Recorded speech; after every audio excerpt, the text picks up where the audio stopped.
All the players, all the best. Okay. Kabaddi Mahila team, Singapore and Hyderabad.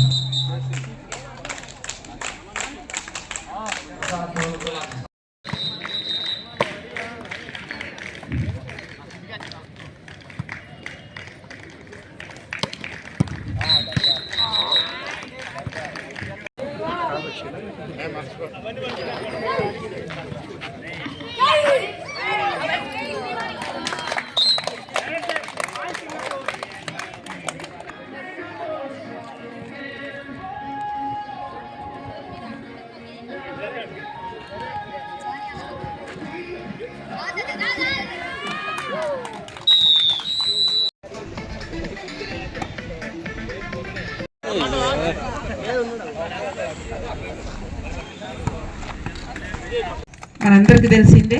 నేను కూడా చాలా మంచి అంటే ఆటలు అనగానే ఫస్ట్ అన్నీ మర్చిపోయి మనం గ్రౌండ్లోకి వచ్చినామంటే అన్నీ మర్చిపోతాం, అవునా కాదా? సో మన ధ్యాస అంతా ఎక్కడుంటుంది? ఆట, నా గేమ్ మీద నేను గెలవాలనే తృష్ణ ఉంటుంది. ఆ దాంతో మనం అన్నీ మర్చిపోతాం. ఇంట్లో ఏమి ఇబ్బందులు ఉన్నా, శరీరక ఇబ్బందులు ఉన్న ఆడపిల్లలకి ఏదున్నా మర్చిపోతుంది. సో గేమ్స్ అనేది అంత సంతోషాన్ని ఇస్తుంది. నేను కూడా అటు నుంచి ఇటు వచ్చిన దాన్నే, నాకు కూడా చాలా ఇష్టం గేమ్స్. ఇప్పటికీ కూడా ఆడుతూ ఉంటాను. 50+ కూడా నేను వెళ్ళి నాకు చేతనైన ఆట అంటే గొప్పతనం ఏంటంటే, క్రీడలకు ఉన్న గొప్పతనం ఏంటంటే ఏ వయసులో కూడా ఆడుకునే క్రీడలు ఉన్నాయి.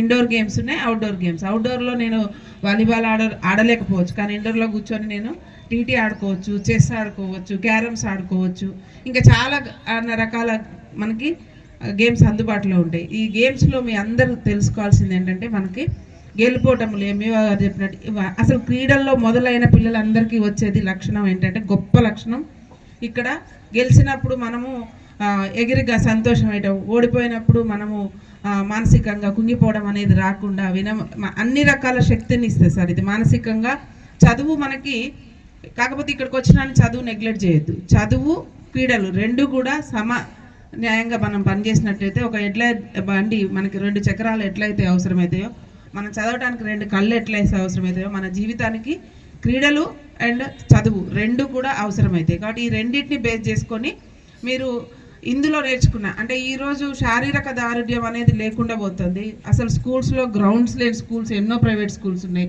ఇంత మంచి గవర్నమెంట్ స్కూల్స్లో స్టూడెంట్స్ ఉంటే ఎంతమంది ఉంటారు? తిప్పి కొడితే 15 మంది 20 మంది ఉంటారు. అదే ప్రైవేట్ స్కూల్స్లో పోతే ఒక్కొక్క క్లాస్కి వందల మంది ఉంటారు. ఒక సెక్షన్లో మినిమం 50 మంది ఉంటారు. సో ప్రైవేట్ స్కూల్స్లో గ్రౌండ్ ఉండదు. ఇక్కడ అన్ని రకాల ఫెసిలిటీస్ ఉంటాయి. కానీ మన దౌర్భాగ్యం ఏంటంటే, గవర్నమెంట్ స్కూల్లో చదివడానికి కొంచెము వెనక ముందే కాలంలో మనం ఉన్నాం. ఏదైనప్పటికీ క్రీడల్లో మీరు అందరు ఉన్నందుకు, ఇక్కడ ఉన్న యువత అందరికీ కూడా నా కృతజ్ఞతలు ప్లస్ నా ఆల్ ది బెస్ట్ చెప్తున్నా. మీరు ఓడిపోవడము అన్నిటినీ సమానంగా తీసుకునే శక్తిని మనకి క్రీడల్లో ఇస్తుంది. ఇక్కడ ఉన్న ప్రతి ఒక్కరికే అన్ని అనుభవం. ఒకసారి ఓటమి గెలుపులు అనేది మనకి ఒకసారి ముందుంటుంది, ఒకసారి వెనక ఉంటుంది. ఓడిపోయిన వాళ్ళు గెలవచ్చు, గెలిచిన వాళ్ళు ఓడిపోవచ్చు. ఆ రోజు ఆ నిమిషానికి మనం ఆడే గేమే మనల్ని నిలబెడుతుంది, మొదటనా లేకపోతే విన్నర్సా రన్నర్సా అనేది. సో వాటిని బేస్ చేసుకొని దేన్నైనా కూడా మనం సమానంగా తీసుకునే దృఢత్వం ఉండాలి.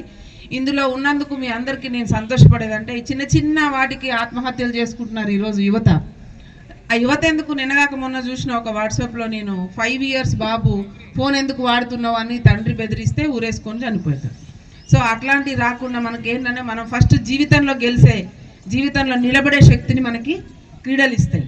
ఏదైనా తట్టుకునే శక్తిని మనకి క్రీడలు ఇస్తాయి. కాబట్టి మీరు ఇందులో ఉన్నందుకే మీరు జీవితాన్ని గెలిచినట్టే. క్రీడల్లో గెలుస్తామా ఓడిపోతాం కానీ మనం జీవితాన్ని గెలిచినామంటే మనం విజేతలమే. ఎంత కష్టాన్నైనా ఓర్చుకోగలిగిన వాళ్ళే మనకి మనిషి. అన్నీ ఇచ్చాడు కాబట్టి భగవంతుడు అన్నీ చూపిస్తాడు. అందరు పెద్దవాళ్ళు మీకు ఇంట్లో అందరు చెప్తా ఉంటారు, చీకటి ఉంటుంది, పౌర్ణమి ఉంటుంది, అమావాస్య పౌర్ణమి 2 ఉంటాయి. ఒకసారి కష్టం ఉంటుంది, ఒకసారి సుఖం ఉంటుంది.